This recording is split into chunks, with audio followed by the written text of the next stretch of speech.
Good morning, good afternoon, and or evening, and welcome back to The Den, and to what was meant to be the first of a new kind of review on the channel, Retro Reviews. But it has since ballooned into a week in the life review, all on its own without my meaning to, so it must be a pretty special game. Now, this is going to be the fourth iteration of this review. It was originally meant to release right around this game's birthday, 9th birthday to be exact, last month in August, but trying to get things just right. Then there was a new update. Then I almost had enough time for a week in the life review between Xbox and GOG, which is where I've played this game, and it just became in a week in the life review all on its own. As such, the gameplay that I have is recorded from mostly the first iteration of this review, and there is some, of course, from the new update that came out for this game recently. So I hope you'll forgive me and bear with me that things aren't going to be up to their usual snuff in terms of the gameplay matching what I'm talking about. Now, for these kinds of reviews, in a week in the life review, I play a game for 168 hours and either give a complete review over the game or as much of one as I can depending on size of the game. And for Hello Games' No Man's Sky, it's going to be as complete a review as I can with a little bit of a caveat. So, what did I think of my A Week in the Life of a traveler entity in the universe of No Man's Sky? Did I like it? Do I recommend it? What didn't I like? Find out in this review. Now, before we get into the juicy stuff, we do need to talk about performance. Things ran smoothly with my i9-9900K paired up with a 3070 Ti and 64 gigabytes of RAM. There were no huge differences in FPS or frame drops, and my biggest performance issue was popping when flying down to a planet. You could see chunks of the world render in, and smaller vegetation and animals would pop in the closer I got. This would also happen when flying across a system, and dropping out of pulse engine speed, asteroids and other things floating in space would pop in. Now, this is somewhat to be expected with the size and complexity of the play space, but this is still a negative performance marker with a caveat that more powerful hardware would at least eliminate some of this. One thing I didn't mention earlier, but I do want to make note of, is that I had no major hitches or freezes when playing No Man's Sky. Now, I did have one crash playing the GOG version. It didn't crash the computer or GOG, it just crashed the No Man's Sky, and fortunately I had created a restore point shortly before and lost no progress. Playing on the Xbox version, however, I had at least a dozen crashes trying to get the game to load on the first install. I had to repair the game, the Xbox app, Windows Game Services, reset those. I updated my graphics drivers, which admittedly I didn't do when Voyagers launched, and that's my bad.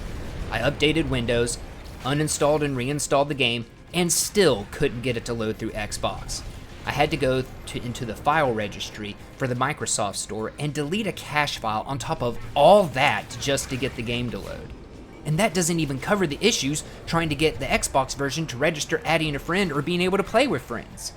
But that part, playing with friends, worked just fine through the GOG version. So if there is one takeaway from this part of the performance section, it is I do not recommend playing through Xbox PC. Play through GOG. Plus, playing through Xbox, you're like one or two versions behind the other ways you can play No Man's Sky, which makes it nigh impossible to play with friends on Xbox when you aren't playing on Xbox. Something I am going to throw in here with performance is flight controls. The default settings for flight controls are ass. No other way to say it. With all the space flight sims I have played in my day, No Man's Sky's default flight controls are just total butt. But you can make them better. Default for No Man's Sky is tethered, and that means that you have to move your this cursor-like thing that has a line attached to the center of your reticle away from your reticle, and depending on how far and how quickly you move it, your ship will either lazily list in the direction that you move it, or it'll jerk towards where your cursor is. Making small adjustments or reacting is impossible. It's bad enough that enemy ships can literally fly circles around you while you're trying to maneuver to get a shot on them, but also to have to fight your flight controls at the same time is horrible. So, I do not recommend that you use anything other than locked for flight controls. This quite literally is I move my mouse, my cursor moves with my mouse, and my ship moves with it. And if you're playing on PC with mouse and keyboard, turn mouse smoothing down to 0. Do that and flight controls are pretty good. A little weighty, but pretty good. Now, the weight is nice. It's a very nice attention to detail from Hello Games, and it helps with the immersion when flying. I do like how the ship's movements carry some momentum with them, and you have to account or adjust for that as you're coming in to land on a planet or land at your base or on a space station. There are other bugs and issues that I have encountered outside of the Voyagers update, though. Markers not appearing on my HUD at all or staying on the HUD even after completion, and they don't go away until I reboot the whole game. Reloading the save didn't work. Quest markers not appearing at all, NPCs that I'm supposed to interact with not spawning in the world even after reloading the save in the game. And the most horrendous thing, salvageable ships not spawning in the world for me to repair and salvage for money or parts, and then the marker disappears, which completely wastes the planetary chart. For a game almost 10 years old, these bugs are really bad. Now, something I do want to throw in here is that sometimes you do have to wait around for like a good whole minute or two for a quest to advance and register that you've completed the current step. I have mostly encountered this when, say, I need to get resources for a quest and I already have the resources and I just go grab them out of my storage container. It takes it a minute or two to register that, hey, I've gotten the resources.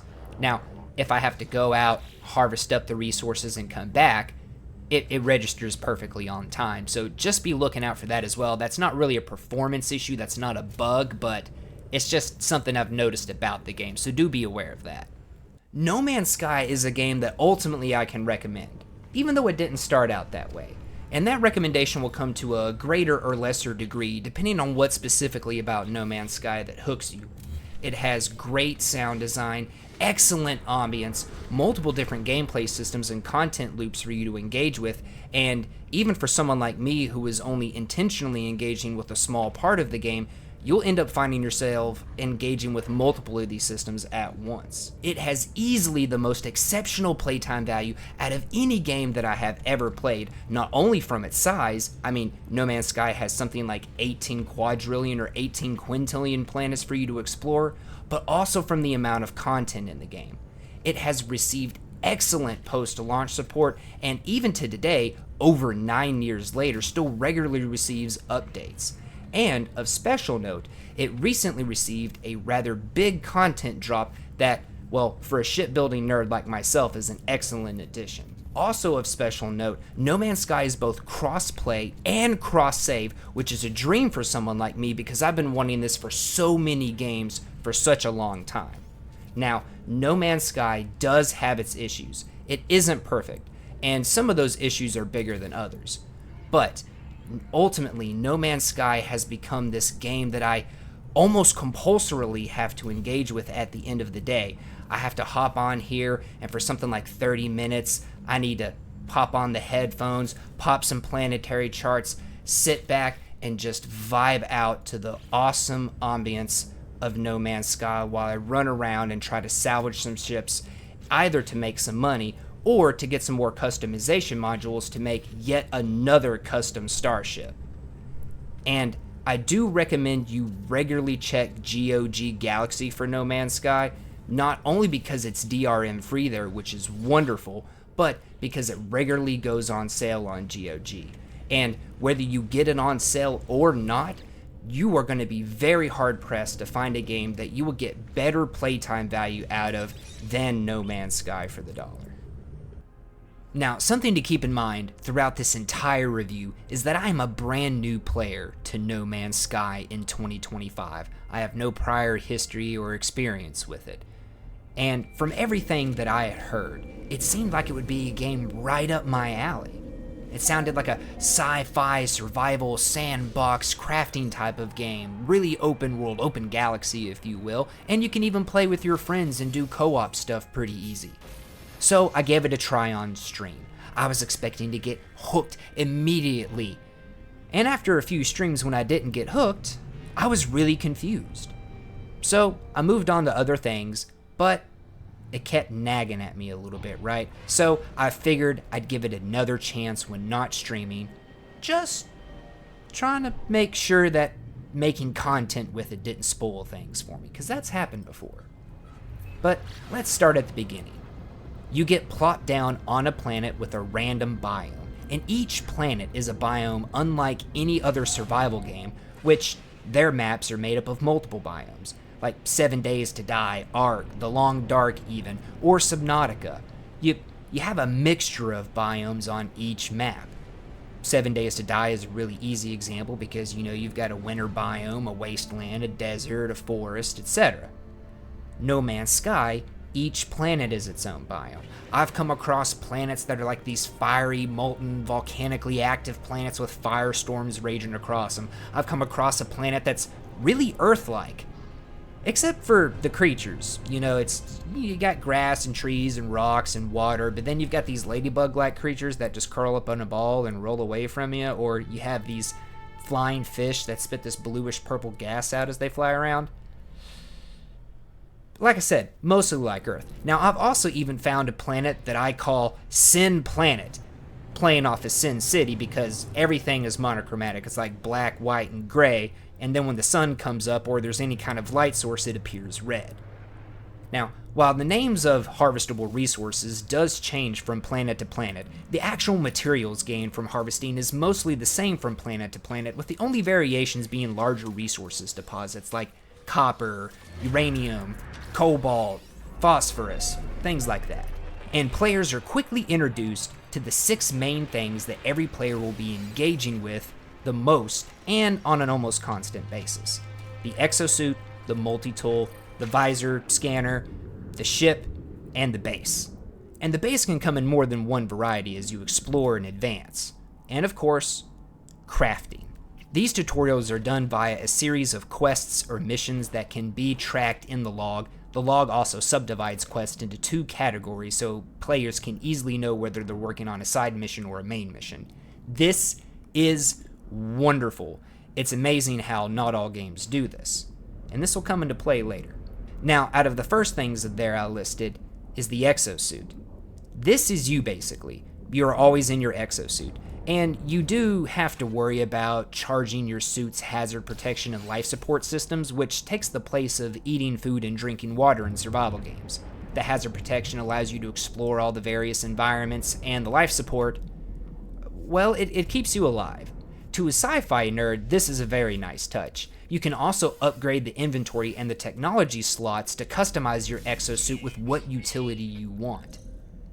The multi-tool, this is your pickaxe, your pick, your shovel, your explosives, your gun, and most importantly, the boomstick, all in one. You can have multiple multi-tools and customize and upgrade them to have what mining tools or weapons you want on them, making each your own personal multi-tool. Of special note is the range on the mining beam. This thing reaches out really far, so you don't have to necessarily get close to resources to harvest them, which is really cool, and the terrain manipulator also allows you to reshape the environment. The next thing is the visor scanner, mainly just the visor. The visor and the scanner are 2 upgrades that can be crafted and installed in the multi-tool, but they are so integral in moment-to-moment gameplay that they stand out from the other upgrades to the multi-tool. The scanner allows you to scan things. Yeah, I know. Yeah. And this is used to find basic resources needed for survival and is needed for some mission steps. The visor allows players to scan for signals, which is needed for some mission steps, but more importantly, allows players to see the numerous things on each planet of interest. It allows players to see large resource deposits, cargo drops, buried research modules, knowledge stones, and settlements when near. The visor is also used to scan plants, animals, and minerals, which allows players to log discoveries for another source of units and nanites. And the whole scanning thing is its own separate little gameplay loop of exploring everything on the planet. See? There is a ton packed into this little thing. Oh, you can also set custom markers and waypoints with the visor, or tag a marker for something around near you, so that way you have it pop up in your HUD like a quest marker.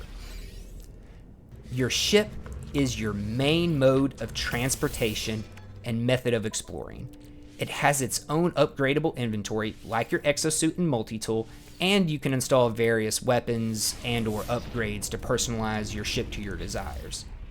You can have her bristling with weapons, so when you encounter pirates, you are absolutely ready for them. Or you can spec out her hyperdrive to be the ultimate single-seat explorer and be able to go anywhere within your hyperdrive's range. Or you can beef out her inventory to be the ultimate carry-all. Once your ship is built, you can upgrade it, but you can't modify it. At least that I have found. Well, its physical appearance. That's based off the parts used in construction, but more on that later. Of important note, you can use the quick menu to summon your ship right to you, anywhere that you are. Well, almost anywhere that you are. Your base, at least in the tutorial and early game, is your home and hub of operation. Using research modules, which you can find from exploring and maybe a little digging, can be used to unlock different blueprints for things to decorate or personalize your base with, and different styles for the building parts too. There are many blueprints you can learn for special things too, like a station to sell things on the galactic market right in your base, or a bigger refinery, or a short-range teleporter. Bases can be set up quickly with either resources that you have on you or in your ship, or that you can harvest from the surrounding environment, and can be linked to each other with teleporters, which is actually the first thing they have you build in your base. The base building questline is different from the main questline, which I didn't realize my first time playing, and it was at this point I begun to get a little lost in everything being thrown at me. But this wouldn't hit me just yet. Crafting, like resources, is linked into everything in this game. Resources are used to power or charge your exosuit systems, your multi-tool, and your ship. Resources can also be crafted into other components used in more advanced crafting, like making fuel for the launch thrusters or the hyperdrive, batteries for specialized environmental shielding, or life support for the exosuit, or even ammo for some weapons. Crafting other resources from basic resources also allows you to install new tech or upgrades into the multi-tool, your exosuit, or ship.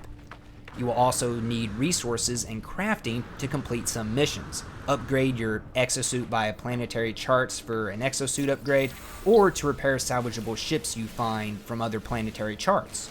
But you can also kind of circumvent harvesting and crafting a little with the galactic market. Throughout these good and brief tutorials, you have been getting these messages through a distress beacon located at where you find your ship. These have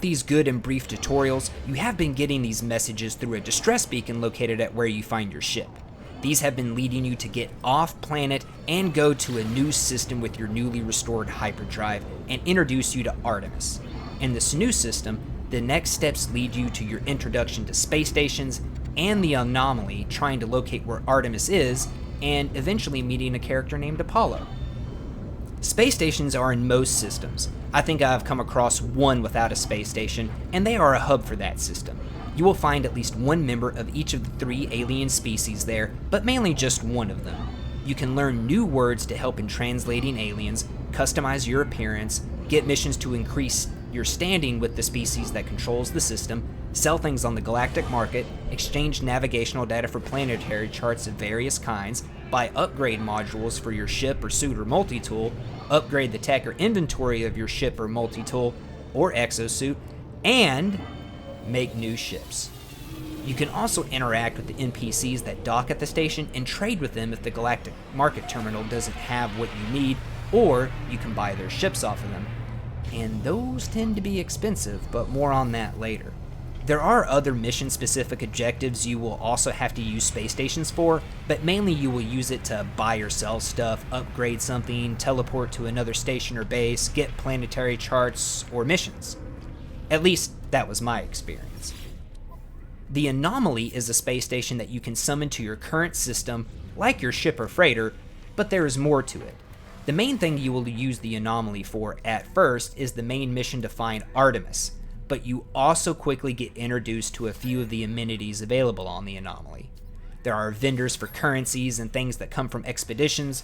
There is a vendor for buying blueprints for upgrading your exosuit. There is also a vendor with a huge variety of things to get with research modules for base building and decorating. There's a place to break down spare multi-tools for resources, and a teleporter. And there is much more than that I'm probably not aware of. Oh, and the Anomaly is the player social hub for No Man's Sky.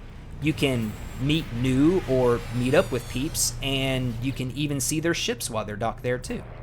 Once you get to this point in the game where you have started to track down where Artemis is, and you have met Apollo, and you have access to the Anomaly, the game pretty much opens up to you all at once, and Waterfalls nigh bombards you with a lot of different content and gameplay loops, and all in the form of missions that go into your log.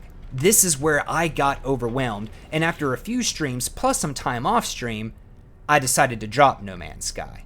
I threw up my hands a little because I was being directed in 20 different directions, some of them being group activities, and I was still not sure of the exact flow of the game or what the quote-unquote ultimate objective was, or if there even was one. I knew there was something about making it to the center of the universe from achievements, and of course there was the Artemis quest, plus I was wanting to make my own custom ship, and there was nothing in the game to indicate or direct me on how to do that, and everything seemingly directing me to everywhere else and everything else but that, like I said, 20 different directions at once.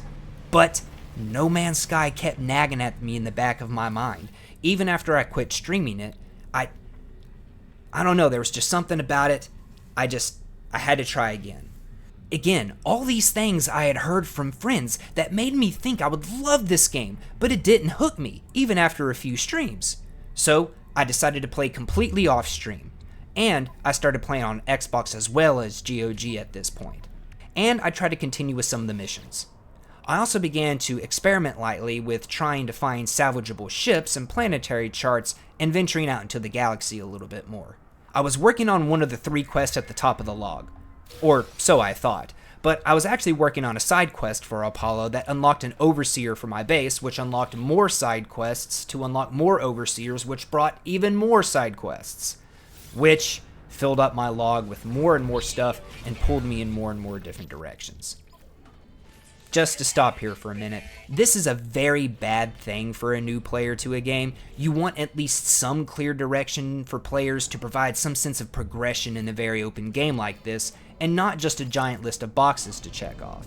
This leaves players feeling as though most things are busy work and, at least in my case, interpreting something that isn't busy work as busy work, or, also at least in my case, unlocking something like the freighter, which opens up more content, further contributing to the problem of being absolutely flooded with new stuff to do, or stuff that they can do that just makes them further drown in confusion while they continuously are being pulled in different directions.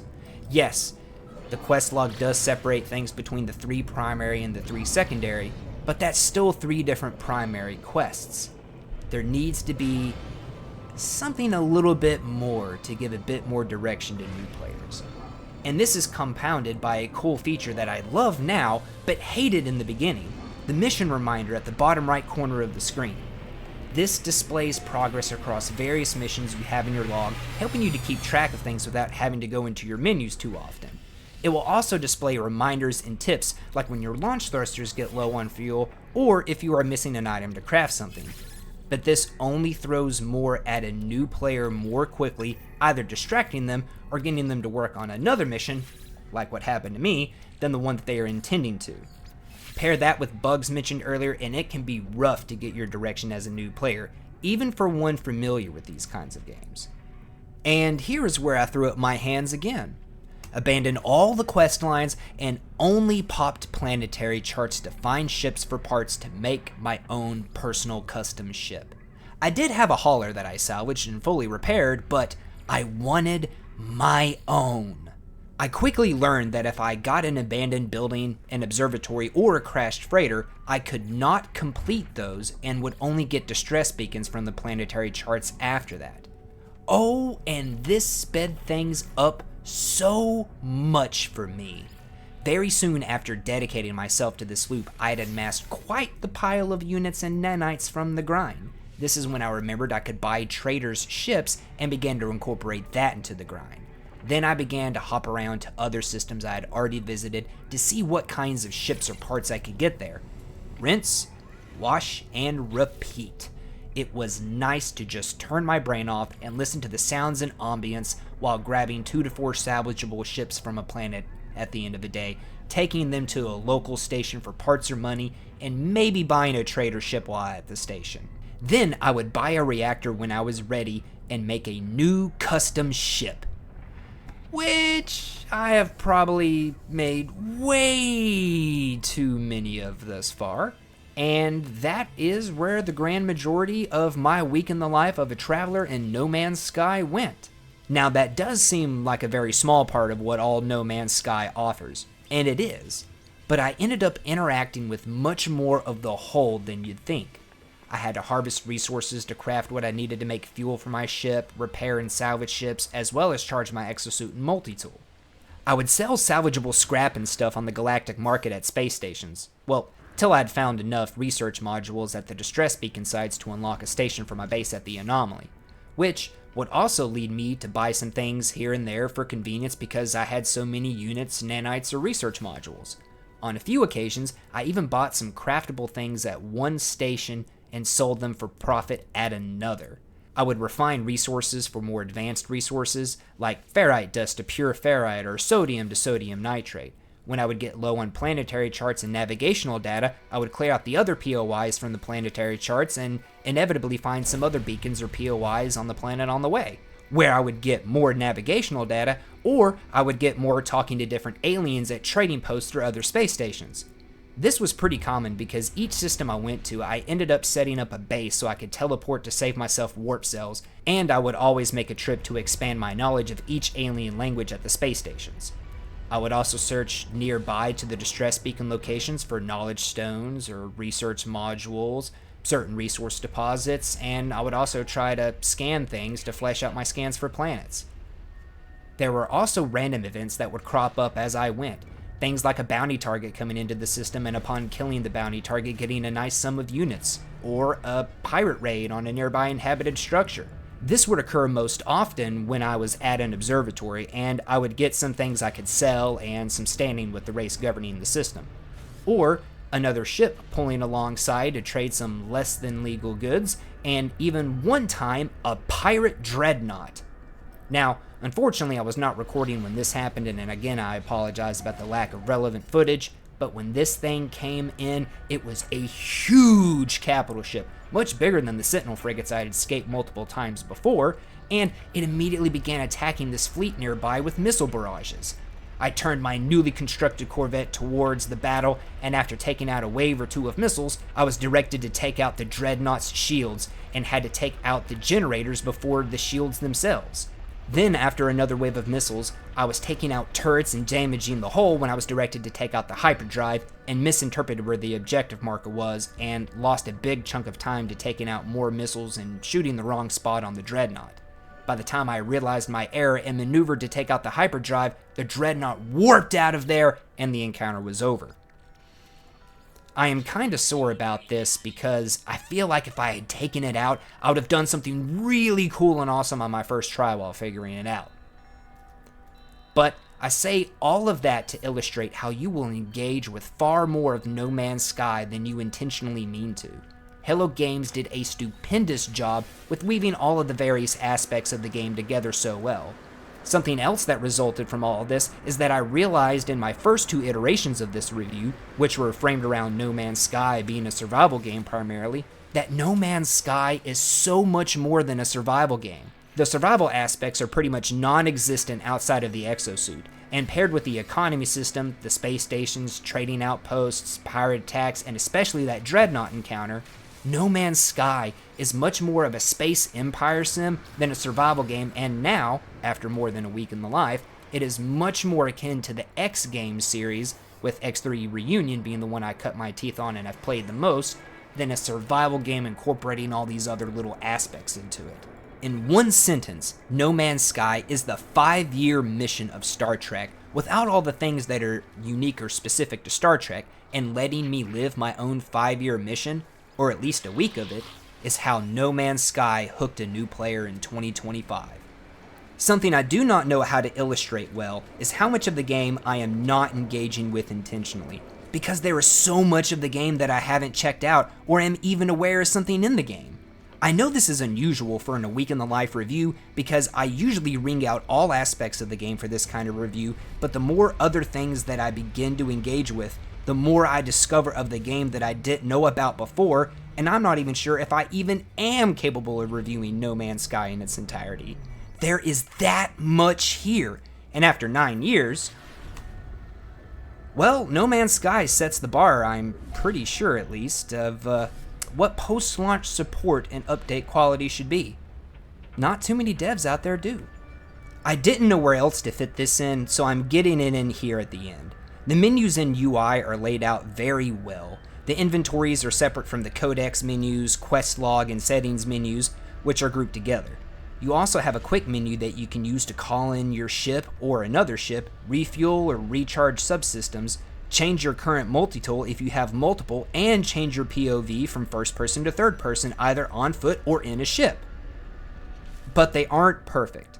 The quick menu does have a lot of icons, and not all are self-explanatory from the icon or title. Much, much worse is to invite a friend to your save when you're already in the game. If grouping up in the menus is giving you issues, you have to go into your settings menu, then into the network menu, and then you can invite your friends. In 2025? What the hell is that? That is total crap.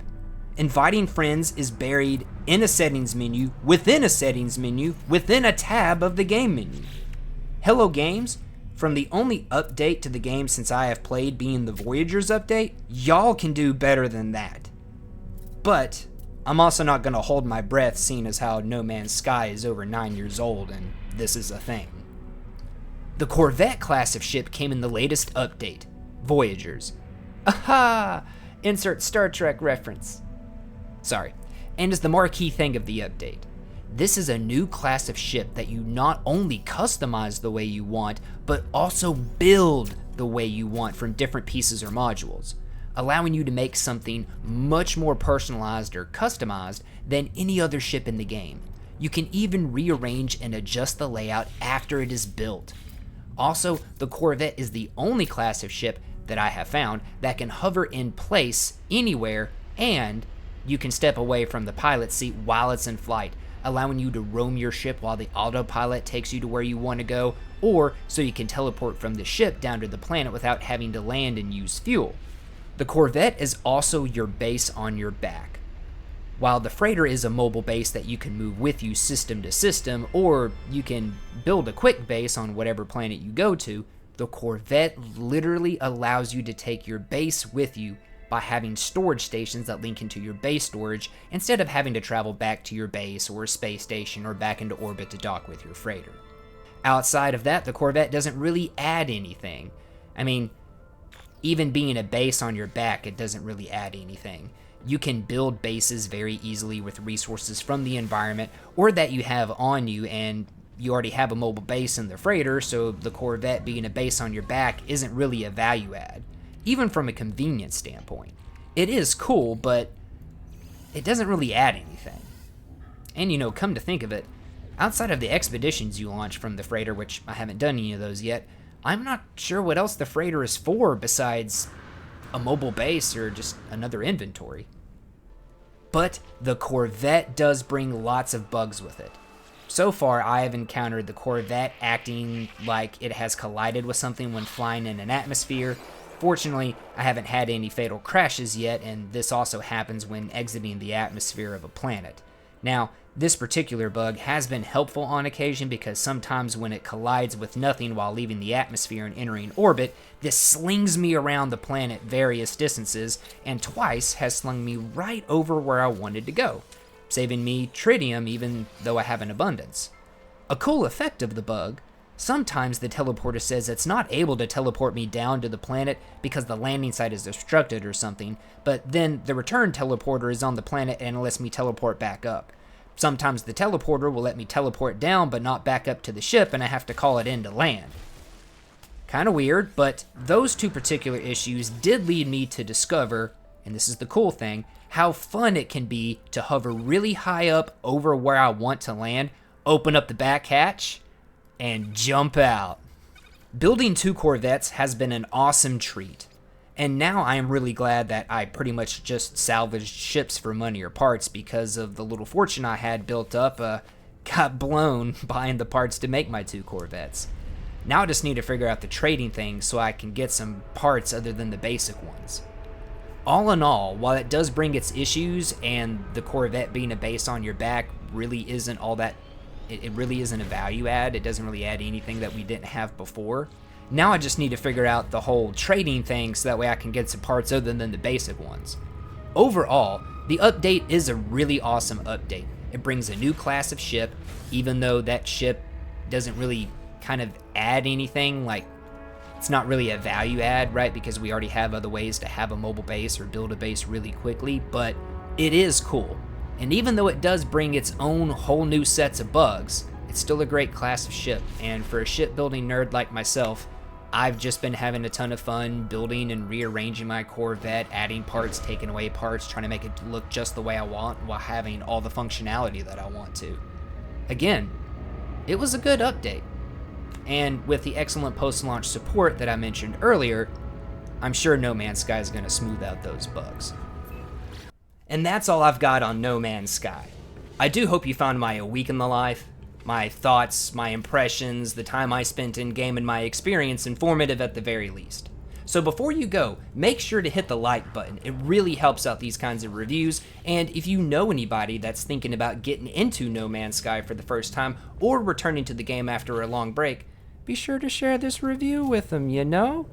And hit the subscribe button so that way you don't miss more reviews and other content from me.